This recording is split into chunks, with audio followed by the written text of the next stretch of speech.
નમસ્કાર, રાજનીતિ સંદેશ ન્યૂઝમાં આપનું સ્વાગત છે। અમદાવાદ મહાનગરપાલિકા દ્વારા રિડ્યુસ, રિસાયકલ એન્ડ રીયુઝની શરૂઆત કરાઈ।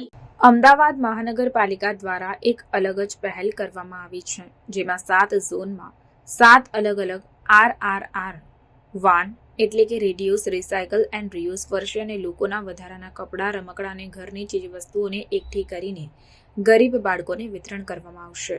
અમદાવાદના વસ્ત્રાપુર ખાતે આવેલ વૃંદાવન આવાસ સોસાયટીમાં કોર્પોરેશન દ્વારા આ પહેલનું આયોજન કરવામાં આવ્યું હતું।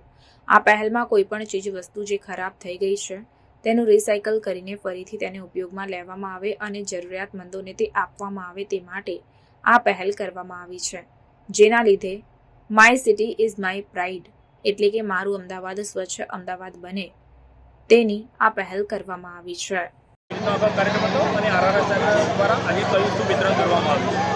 સ્વચ્છ ભારત અંતર્ગત આજે અમદાવાદ મહાનગરપાલિકાની અંદર અલગ અલગ 7 ઝોનની અંદર 7 ગાડીઓ અમે ફરતી હતી। તેની અંદર ઘરની અંદર જે નકામી વસ્તુઓ હોય, દાખલા તરીકે કપડાં હોય, બૂટ હોય, વાસણ હોય, રમકડાં હોય, આવી જે પ્લાસ્ટિક હોય, આ તમામ વસ્તુઓ આ વાહનની અંદર એકત્ર કરવામાં આવે છે અને તેને પરિણામે આપણે વાત કરીએ કે R3 કોન્સેપ્ટ એક લાવવામાં આવ્યો હતો કે રિડ્યુસ, રિસાયકલ એન્ડ રીયુઝ એટલે કે મતલબ કે જે વસ્તુ નકામી થઈ ગઈ છે એને ફરીથી આપણે વાત કરીએ કે રીયુઝ કરીએ અને રીયુઝ કર્યા પછી તેને રિસાયકલ કરવામાં આવે।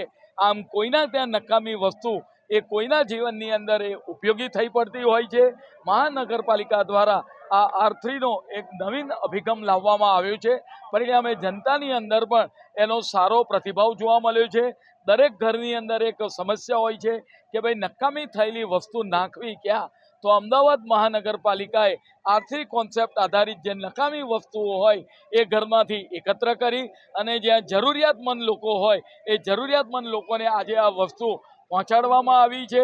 પરિણામે આપણે વાત કરીએ કે R3 કોન્સેપ્ટ અને my city is my pride, મારું અમદાવાદ સ્વચ્છ અમદાવાદ બને તે માટેના પ્રયત્નો અમદાવાદ મહાનગરપાલિકાએ શરૂ કરી દીધા છે।